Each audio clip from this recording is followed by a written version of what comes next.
Watch Dr. Drew's new show at 9 on HLN. Weeknights on HLN. I've seen people do lots of horrible parenting, but when they have a support system available, they usually kind of turn it over to them. Why didn't Casey just do that? Well, Casey couldn't do that because she was so caught up in it might be called image, I'm not sure what you'd want to call it, but Casey couldn't, she was sick of having her child. She was? Well, no, I'm saying if she was sick. She wanted to go out and party, she wanted to be with her friends. Yeah. Did you observe that, by the way? No. Okay, but if that was the case. She didn't care about Kaylee. She didn't mention Kaylee was like a pain. She didn't want to talk about her. Right. But I'm saying just her type of personality, that would not be good for her image, for her friends to think, oh, you gave your child to your parents. This is the same person who she's 22, she doesn't have a babysitter, she has a nanny. She doesn't have... Who paid for that? She didn't have a nanny. Oh, she never had anything like that? No, okay. No, she alleged that. Mm-hmm, no, but it had to be a nanny, not a babysitter. I see. She didn't finish high school and told me she was working on 2 college degrees. When there's texting, when the smell first started coming out in her car, she was texting a friend that 2 squirrels climbed up there and died.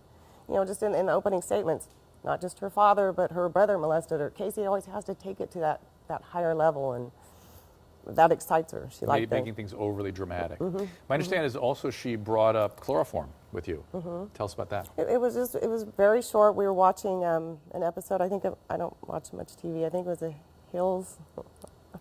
Teenagers drinking at a bar. Yeah. We were talking about getting drunk, and she said it was, she liked to drink, she had fun, she liked to party. And I said, have you ever heard of GHB? And she said, yeah, like roofies. And I said, yeah, like ether. And she said, chloroform. I mean, that was it. But this was way before anything had come out. Did that strike you as peculiar? Because chloroform... Not at the time. I mean, people do use inhalants like chloroform, but it's pretty unusual. It's pretty rare. Well, I just thought she was smart, and she knew that, like the date rape drugs and the knockout drug. I didn't think anything of it. Not at all. It's interesting. Until it came out, there's chloroform in her car and all the other stuff. I'm thinking, oh, that was a good conversation. Right. You also observed her reacting to bones being found in the park as opposed to when bones were found. No, see, I didn't observe that. It upsets me. I don't know. This is just, I guess, my opinion. When there was a Texas EquuSearch, huge, thousands of people out there searching for Kaylee. Leonard took it upon himself during that search to have divers go out to Blanchard Park because of some of the things that she said to me. I thought that I thought that Kaylee was underwater because of a song that we listen to every day, and it's called "The Past" by Seven Dust. I don't remember the lyrics. I wish I could remember what they were, but it's something beneath the water, and then something else. I hope it doesn't scream my name, and wow. I've erased the past again. Wow. But anyway, we had... It's kind of spooky in retrospect. It was spooky. But she was in jail, and this was reported that we're out there, the media tells that we had found bones at Blanchard Park. Mm-hmm. Well, they locked down the jail, and they put, she has to go back in and reports, and it's probably videotaped through the jail. She did her little smirk, walked back in her cell. It was no big deal. Now, when the body was found on Suburban Drive, she had a meltdown. She hyperventilated. She had to go to the medical doctor. Now this is all reported. Right. To me, that says, okay, Casey and only Casey knew where that body was.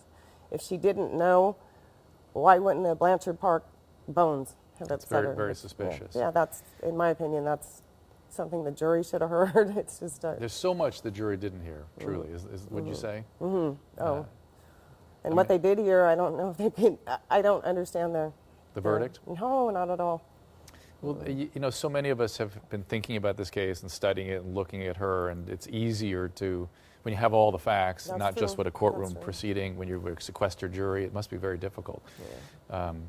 It's maybe an indictment of our system more than an indictment of this particular case. And then finally, there was an experience with the photo album about Kaylee's photo album. Yes? This is Casey wanting to. Well, there's a couple things. Like we're sitting on the floor with talking about the stickers. She stuck me with a heart sticker on my knee, and I had a little smiley face sticker on my other knee. It was just her little it was childlike fun. Stuff. Yeah. And one time I had Kaylee's photo album out, and I was looking at pictures of her. I said, oh, that's a cute picture. It might have been, I'm not sure what she was doing. And Casey said, no, look at this one. And as I'm sitting on the floor, she covers Kaylee's photo album with hers, of her and Lee growing up. She wanted me to look at those pictures instead.